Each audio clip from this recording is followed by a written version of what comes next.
The autumn rain tapped against the weathered shingles of the abandoned music hall like hesitant fingers on piano keys. Ethan Foster, his dark hair damp and curling at the edges, ducked beneath the sagging porch roof, following rumors of an old grand piano hidden somewhere inside. After 15 years of restoring musical instruments, his hands knew the language of damaged treasures, each crack and worn edge a story waiting to be told. His flashlight beam cut through the darkness, catching dust motes that danced in the abandoned space like lost melodies. The scent of aged wood and forgotten performances filled his lungs as he stepped carefully across the creaking floorboards. Restoration work barely paid the bills, but there was something sacred about bringing music back to silent instruments that kept him searching places like this. A distant sound stopped him mid-step, not the building settling or rain finding new paths through the damaged ceiling, but something human. A voice, soft and strained. "Is someone there? Please help." Ethan turned toward the stage area, moving quickly now, heart suddenly pounding against his ribs. His light swept across collapsed curtains and broken chairs until it caught a flash of movement in the orchestra pit. What he discovered made his breath catch. A woman was there, partially trapped beneath a collapsed section of the old stage. Her auburn hair fell across her face, but what struck him most was the calm determination in her eyes, despite her obvious pain. One arm was pinned awkwardly between wooden beams. "Hold on," he said, setting his flashlight down and assessing the situation. "I'm going to help you." She flinched when his hands came close, eyes widening with distrust. "I won't hurt you," he promised softly. "I'm just trying to get these beams off your arm." After several tense moments of careful maneuvering, he managed to lift the heaviest piece enough for her to pull free. She gasped, cradling her arm against her chest. "Thank you," she whispered, voice hoarse. "But please, don't call anyone yet. I need to leave. Just help me get out of here." Ethan hesitated, studying her face. She wasn't panicking the way someone who'd accidentally fallen would. There was something deliberate in her request, something fleeing. "Okay," he nodded. "Just us. No one else." He helped her to her feet, supporting her weight as they made their way through the darkened music hall. Outside, he guided her to his old pickup truck, weather-beaten but reliable, and carefully helped her into the passenger seat. "I'm Ethan," he offered once they were on the road, windshield wipers battling the strengthening rain. "Sophia," she replied after a long pause, as if testing the name on her tongue, or deciding whether to share it all. He drove her to his workshop, a converted boathouse overlooking the lake where the town's wealthy summer residents rarely ventured after Labor Day. Inside was his home, modest but filled with half-restored instruments, each in various stages of rebirth. Violins missing strings hung beside woodwinds awaiting new pads.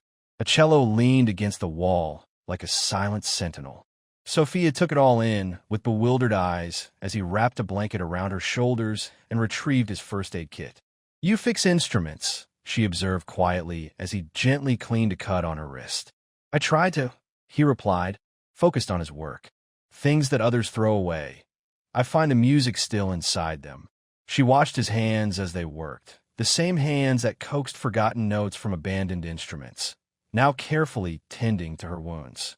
There was a reverence in his movements that spoke of someone who understood the value of damaged things. "You're safe here," he told her, stepping back when he'd finished. "That's all you need to know for now." He made her soup. Nothing fancy, just chicken noodle warmed on a hot plate, but she received the steaming mug with such gratitude it might have been a gourmet meal. She sipped slowly, her eyes never quite meeting his but always aware of where he stood. Ethan gave her space, retreating to his workbench where a clarinet waited for new cork and patience. There was a comfortable silence between them, a mutual understanding that questions could wait. Whatever had happened in that music hall, whatever had led her there, she wasn't ready to share. Morning arrived in shafts of pale gold light that slipped through the windows of the boathouse, casting long rectangles across the floor cluttered with tools, sheet music, and the occasional coffee cup long forgotten. The air smelled of lemon oil and wood polish, mixed now with the pleasant aroma of brewing coffee. Sophia hadn't moved much since falling asleep on his worn leather couch, but now her eyes were open, taking in her surroundings with renewed clarity. When she spotted Ethan by the small kitchenette pouring coffee into a chipped mug, she sat up slowly, wincing as her bruised body protested.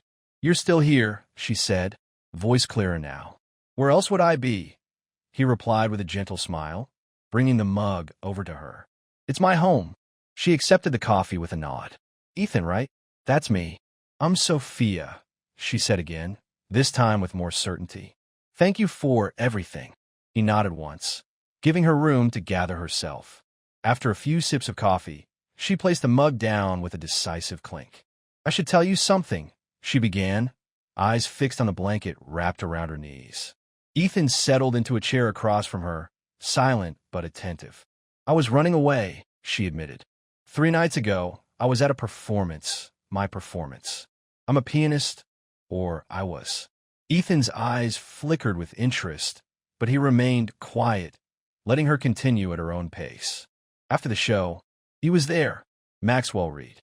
He's a famous conductor, patron of the arts, and she swallowed hard. "And my fiancé. At least, that's what the world believes." She pulled the sleeve of her shirt up slightly, revealing bruises that had nothing to do with her accident in a music hall. "He has a temper," she said flatly, "and a very careful public image. Nobody would believe me. His reputation is immaculate." Ethan's hands tightened slightly around the arm of his chair, but his voice remained steady. "So you ran?" She nodded. "I had to. I've been hiding, moving between places. I ended up in that old music hall because I heard it had a piano. I just wanted to play something that wasn't his. Music that belonged to me again. But part of the stage collapsed. Does he know you're gone? By now, everyone knows." She laughed bitterly. "I'm sure he's playing the devastated fiancé, organizing search parties, pleading for my safe return." As if on cue, the radio on Ethan's workbench crackled to life with the morning news. In continuing coverage, renowned pianist Sophia Calloway remains missing. Conductor Maxwell Reed has announced a reward for information leading to her safe return. Reed expressed concern for his fiancée's state of mind, suggesting recent performance pressures may have affected her stability. Ethan switched it off, his expression troubled. "You didn't mention your last name was Calloway." Her eyes filled with quiet defiance. Would have mattered last night. He studied her for a moment, then shook his head. "No, it doesn't matter now either." Throughout the day, police vehicles patrolled the Lakeside Road, their presence unusual for the quiet off-season community. By evening, they appeared at Ethan's door, questions prepared and suspicions high. "Mr. Foster? We're conducting a welfare check. All residents in the area are being questioned regarding Sophia Calloway's disappearance." Ethan stood in the doorway, arms crossed, body blocking their view inside. "I restore instruments. I haven't left my workshop in days." The officer's eyes narrowed slightly. "Mind if we have a look around?" Before Ethan could answer, a voice interrupted from inside, making his heart stop. "Is everything all right?" Sophia asked, appearing beside him. The officers stiffened in recognition. "Miss Calloway? Are you here voluntarily?" "She's been taking lessons." Ethan inserted smoothly, recovering quickly. "Piano restoration. She's my student." Sophia nodded, her face a perfect mask of polite confusion. "Is something wrong, officers?" They exchanged glances, clearly thrown by her calm appearance and Ethan's explanation. "Your fiancé reported you missing, ma'am. There's been a statewide search." "Missing?" she echoed, eyes widening in practiced surprise. "That's ridiculous. I've been here working on technique. I even left a note explaining I needed space to focus on my upcoming performance." The officers hesitated, doubt creeping into their expressions. "Perhaps there's been a misunderstanding," one offered finally. "Still, you should contact Mr. Reed. He's been quite concerned." "Of course," she agreed smoothly. "I'll call him right away. Thank you for checking on me." After they left, Sophia collapsed onto the couch, trembling. "They didn't believe me." "They didn't disbelieve you either," Ethan pointed out. "But this is temporary. When a man like Reed discovers where you are, he'll come himself," she finished, fear edging into her voice. And he won't be alone. Ethan knelt before her, his expression serious. Then we need to be ready. With the truth. The truth? She repeated incredulously. Against Maxwell Reed? The man practically owns the symphony orchestra. He has judges at his dinner parties and politicians in his pocket. Then we build a different kind of case, Ethan said firmly. One that doesn't depend on his connections. That night, they worked together. Ethan with the quiet determination that had rebuilt countless broken instruments. Sophia with the precision that had made her fingers dance across 88 keys to standing ovations. She told him everything, dates, places, witnesses who might have seen but turn away. He recorded it meticulously, building a timeline of abuse disguised as mentorship, of control masked as concern for her career. There was one time, she said, voice growing stronger as she spoke, during a rehearsal for the Tchaikovsky concerto. I interpreted a passage differently from his direction, just slightly more rubato, more personal expression. He smiled through the entire performance. She paused, fingers unconsciously mimicking the notes on an invisible keyboard. Afterward, he took me to his office, still smiling, told everyone we needed to discuss artistic direction. The moment the door closed, he grabbed my wrist so hard it bruised. Never contradict my tempo again, he whispered. Your job is to play. My job is to decide how it sounds. Ethan's pen stilled.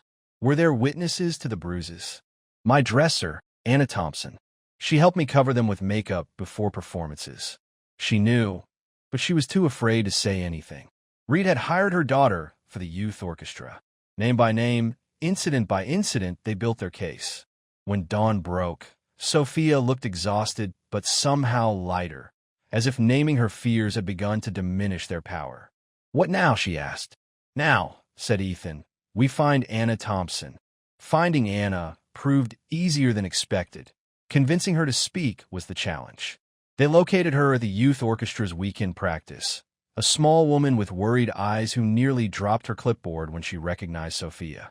You shouldn't be here, she whispered, pulling them into an empty practice room. Reed has people everywhere. He's frantic to find you. I need your help. Anna, Sophia said quietly. You know what he did? You saw the evidence. Anna's eyes darted nervously to the door. I have a daughter. Who deserves to see her mother stand up to a bully? Ethan interjected gently.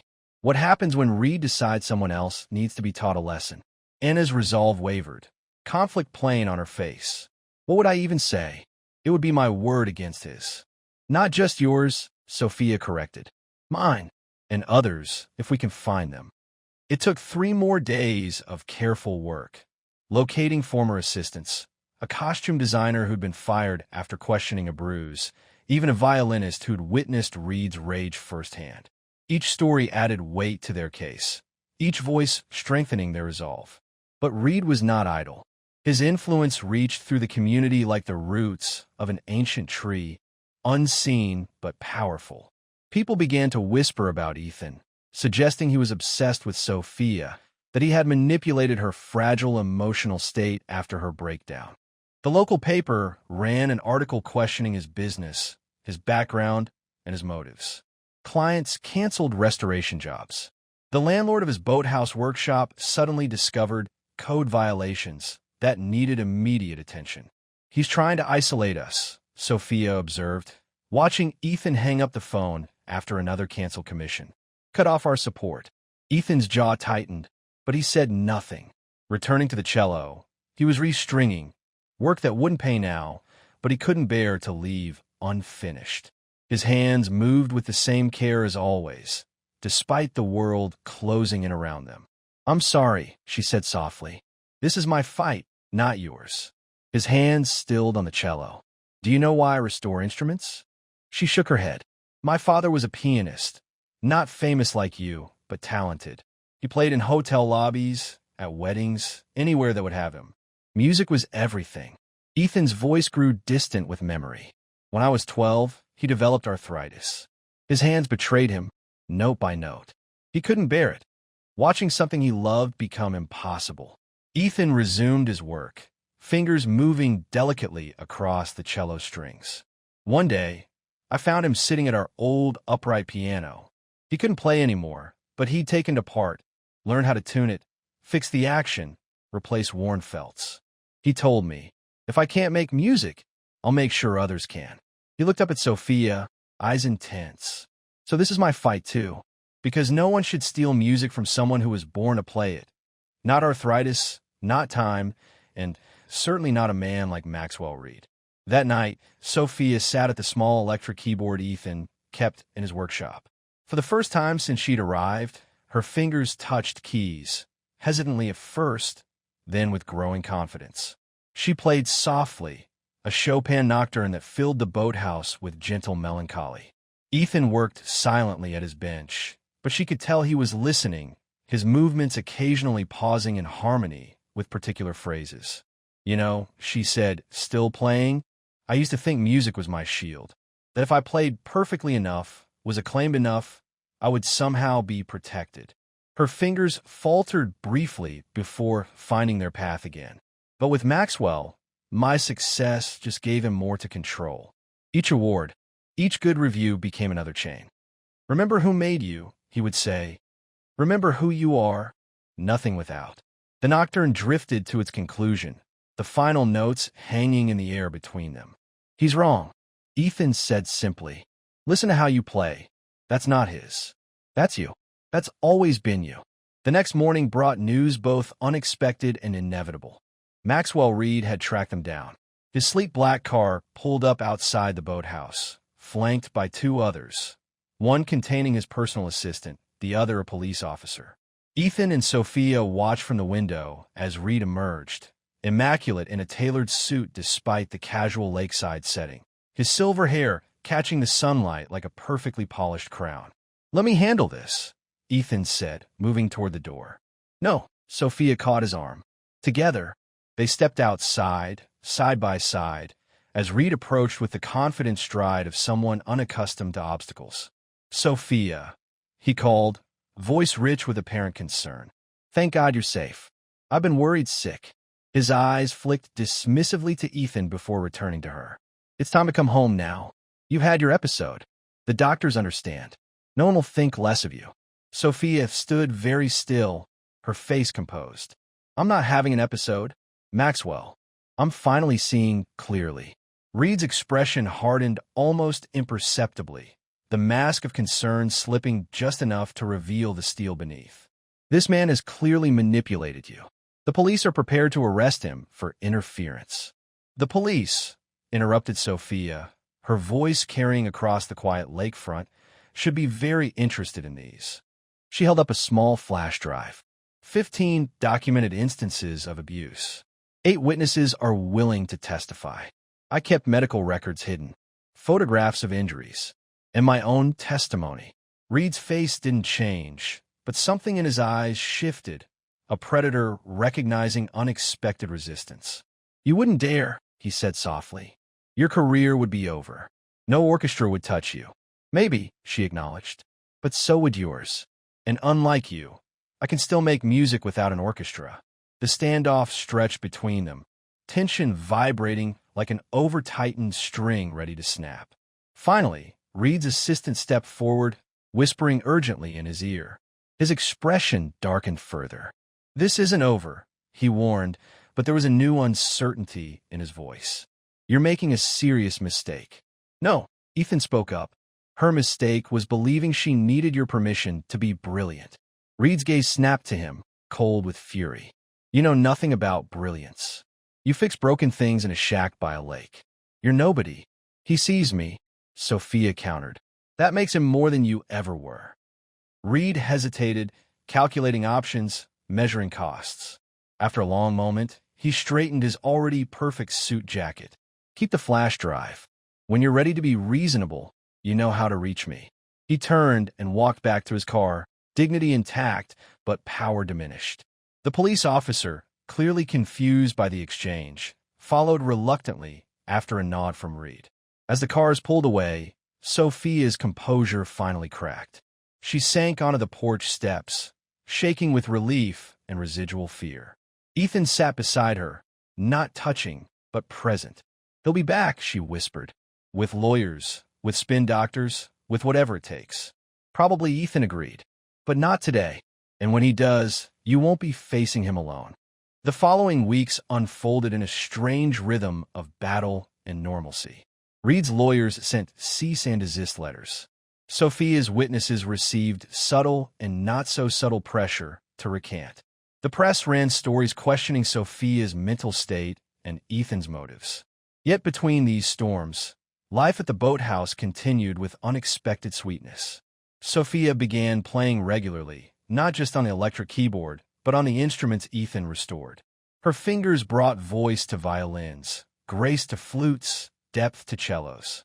She played them before they were delivered to clients, a final blessing of perfect sound.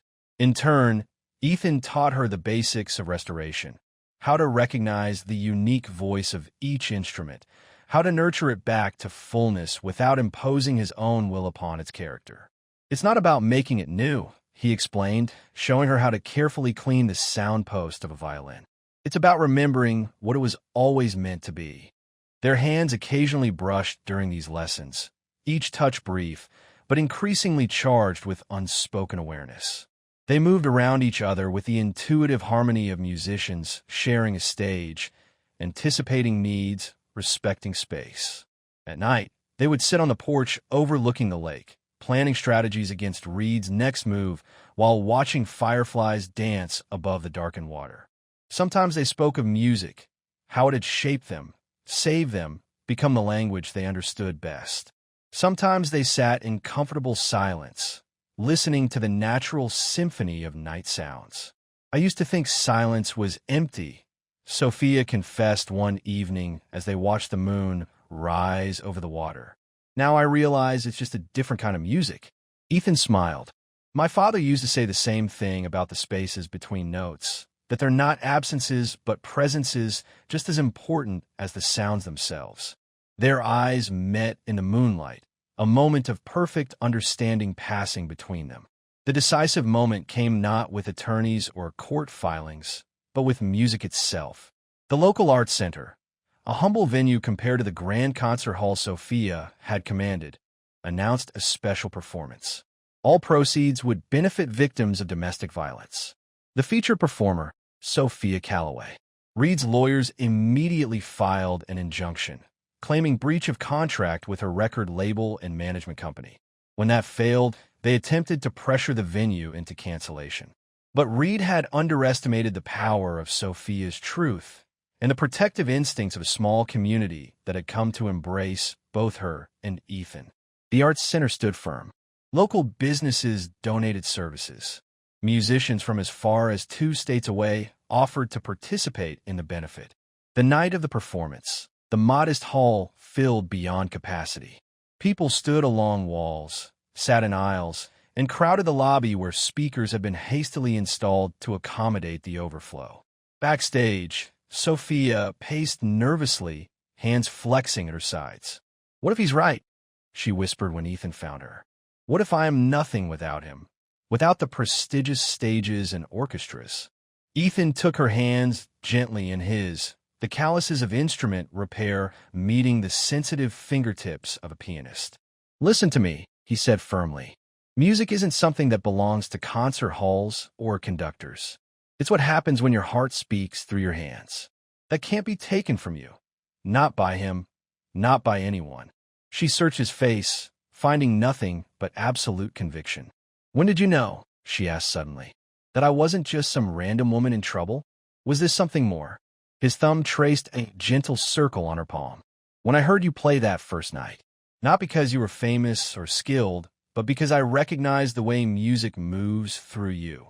It's the same way it moves through me, like breathing, like blood. She stepped closer, the space between them charged with unspoken feelings. And now, he said softly, I think you have a concert to play. Sophia walked onto the stage alone, without introduction, without fanfare. The crowd fell silent as she seated herself at the piano, not a grand, but an upright that Ethan had restored specially for this night. Her fingers hovered above the keys for a moment of perfect stillness. Then she began to play, not a classical piece from her renowned repertoire, but something new, something that spoke of darkness and light, of chains broken and wings unfurled. The melody wove together elements of classical structure with jazz improvisation and folk simplicity, creating something entirely her own. As she played, her face transformed. The careful composure she had maintained through weeks of legal battles melted away, replaced by pure, unguarded emotion. Tears streamed down her cheeks, but her fingers never faltered, drawing from the piano sounds both broken and transcendent. The audience sat transfixed, barely breathing. In the wings, Ethan watched, his own eyes damp, recognition and pride swelling in his chest. This was Sophia, not the polished performer Reed had controlled, but the true artist who had always lived beneath that surface. When the final notes faded, there was a moment of profound silence. Then the audience rose as one, applause thundering through the small hall. They weren't merely appreciating technical brilliance. They were witnessing resurrection. Sophia stood, bowing deeply, then gestured to the wings. Ethan shook his head, but she insisted, holding out her hand. Reluctantly, he stepped onto the stage beside her. "This man," she said, voice carrying clearly over the now-hushed crowd, "taught me that broken doesn't mean worthless. That sometimes what we need most isn't a conductor, but a restorer, someone who sees the music still living inside the damage." She took his hand in hers, squeezing tightly. Someone who knows how to listen to the silences as well as the sounds. The applause that followed wasn't just for her performance, but for their journey, a recognition of something rare and true blooming from unlikely soil. Later that night, they sat on the boathouse porch, the adrenaline of the performance slowly fading into quiet contentment. News had already reached them that Reed's legal team was withdrawing their most aggressive claims, whispers of settlement discussions replacing threats of litigation. "It's not over," Sophia acknowledged, "but something has shifted." Ethan nodded. "People heard your truth tonight. Not just about Reed, but about yourself. That's harder to fight against." She leaned against him, her head finding the hollow of his shoulder as naturally as if they'd sat this way for years. "What happens now?" she asked softly. He considered the question, his arm gently encircling her waist. "That depends. On what? On what you want." His voice was careful, measured. "You could return to the world stage. After tonight, there would be offers, invitations." She was quiet for a long moment, listening to the gentle lapping of lake water against the shore below. "I think," she said finally, "I'd like to stay here, at least for a while. Learn more about restoration. Maybe teach some students who can't afford lessons at the conservatory." She tilted her head up to meet his gaze. "Would that be all right? If I stayed?" His answer wasn't in words, but in the way he turned toward her, one hand gently cradling her face as if she were the most precious instrument he'd ever held. When his lips met hers, it was with the same reverence he showed to forgotten melodies, gentle at first, then deepening with recognition of something long awaited. They pulled apart slowly, foreheads touching, breath mingling in the cool night air. "I think," he murmured, "that would be the finest kind of music." 3 years later, the boathouse had transformed. No longer just a workshop, it had expanded to include a small performance space where community concerts were held monthly. Students of all ages came for lessons, some taught by Sophia, others by musicians who donated their time to her foundation for musical education. The sign above the door, hand-carved and polished to a warm glow, read simply, "Harmony House. Every broken note finds its voice." Inside, Ethan worked at his bench, carefully gluing a crack in a cello's body, his movements precise and patient. Across the room, Sophia sat at a piano with a young girl, her hands gently guiding small fingers across the keys. "That's it," she encouraged softly. "Feel the music, don't just play it." The child, a serious-faced 8-year-old from the local foster system, nodded with intense concentration, trying again. This time, the melody flowed more naturally, less mechanically. "Mr. Ethan," the girl called suddenly, turning on the bench. "Can you hear me?" "I'm doing it." Ethan looked up from his work, smiling broadly. "Beautiful, Lily. You're finding your voice." The child beamed, then returned to her practice with renewed determination. When the lesson ended and Lily had been picked up by her foster mother, Sophia crossed to where Ethan still worked, wrapping her arms around him from behind and resting her chin on his shoulder. "She's getting good," she murmured. "She has a wonderful teacher," he replied, setting down his tools and turning to face her, his hands finding their familiar place at her waist. Sophia smiled, leaning into his embrace. "We have 3 more students enrolling next week. The scholarship fund is finally operational. Reed's settlement money being put to good use," Ethan observed with quiet satisfaction. After the concert that night, Maxwell Reed had discovered his influence rapidly diminishing as more survivors came forward with their own stories. Faced with mounting evidence and public scrutiny, he had eventually offered a substantial settlement, not out of remorse, but to maintain what remained of his reputation. Sophia had accepted on one condition: that the money be used to establish a foundation for young musicians who couldn't afford instruments or lessons. The Final Cadence Foundation, she named it, a subtle reminder that some endings make way for better beginnings. "There's something I want to show you," Ethan said now, taking her hand and leading her to a cloth-covered shape in the corner of the workshop. "It's finally ready." He pulled away the cloth to reveal an antique grand piano, its dark wood gleaming with careful restoration, brass pedals polished to a warm glow. "Ethan," Sophia breathed, running her fingers reverently over the fallboard. "It's beautiful. I found it in an estate sale 6 months ago," he explained. The soundboard was cracked, the action completely shot. Nobody wanted it. He guided her to the bench, sitting beside her, but it had the most perfect voice hiding inside. It just needed someone to find it again. Sophia lifted the fallboard, revealing keys that had been meticulously restored, their ivory and ebony surfaces inviting her touch. When she played the first chord, the sound that emerged was rich, resonant, both bright and deep, like sunlight on still water. "It's perfect," she whispered. "Look inside," he urged gently. She lifted the lid, supporting it carefully, and peered into the body of the instrument. There, nestled among the strings where only a pianist would see, was a small velvet box. Her breath caught as she carefully retrieved it. Ethan took it from her trembling fingers, then slid from the bench to one knee before her. "Sophia," he said, voice steady but eyes betraying his emotion. "3 years ago, I found a woman who thought she was broken beyond repair. Instead, I discovered the strongest, most beautiful soul I've ever known." He opened the box, revealing a ring, not diamond and platinum as Reed might have offered, but a simple band of silver inlaid with mother-of-pearl that caught the light like musical notes captured in metal. "You restored me as much as I ever restored you," he continued. "You taught me that sometimes the most beautiful music comes after the deepest silence." Her eyes filled with tears, but they were the kind that came from joy too great to contain in ordinary expressions. "Will you marry me?" he asked simply. Not because either of us needs the other to be complete, but because together we create a harmony neither of us could find alone. Her answer came not in words at first, but in the way she slipped from the bench to kneel with him on the floor, her hands framing his face as if memorizing every detail. "Yes," she whispered finally. "1,000 times yes."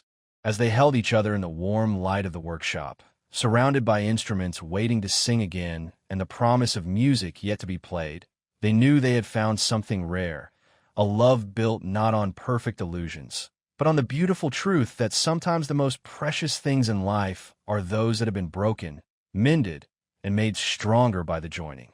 Outside, the lake rippled with evening light, its surface both reflecting and transforming the setting sun, much as they had reflected and transformed each other, finding in their broken places not weakness, but the perfect harmony they had both been seeking all along. Thank you for joining us for Ethan and Sophia's journey of healing and love. Their story reminds us that sometimes the most beautiful harmonies come from broken instruments and wounded hearts that find each other at just the right moment. In a world that often values perfection, they discovered that true connection happens when someone sees beyond our damage to the music still living inside. Their story teaches us that restoration isn't about erasing our scars, but finding someone who helps us transform them into something beautiful. If this story touched your heart, please subscribe to our channel for more inspiring tales. Remember, the most extraordinary love stories often begin in the most ordinary places.